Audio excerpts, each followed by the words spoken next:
All right, Tucson, let's cut through the noise and look at what's really happening in our housing market. Hi, I'm Maria Trujillo with Realty One Group Integrity, and here's your September market update. Across the metro area, median sale price for August was $350,000, about 1.4% lower than last year. Think of it less as falling and more like the market finally catching its breath. We had 1,118 sales, down about 8% year over year, so fewer people made a move. Homes are averaging 42 days on market, up from 31 days last year. So sellers, this isn't a weekend sprint anymore.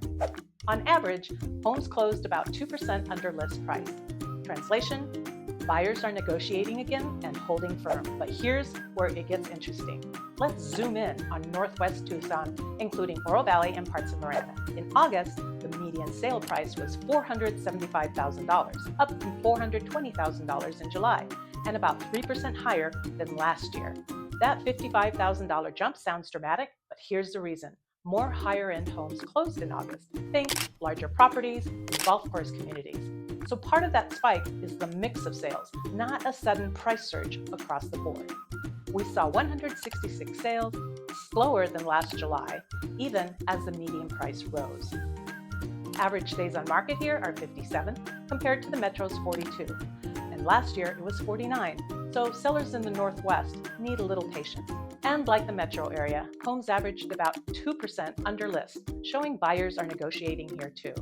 Now here's a really interesting point. Almost half of the active listings in Northwest Tucson dropped their price in August. The average cut, 6.5%. Most of these reductions happened within the first 3 weeks on market. Sellers, this shows that the market won't reward testing the waters with a high price. Buyers, this is your green light. Negotiation power is back on your side. So here's the bottom line. Tucson's market is balancing out. Buyers have more leverage, but sellers still have equity to cash in, especially if you price right from the start. If you're curious how these numbers play into your next move, let's talk. You can always find me at thesociableagent.com.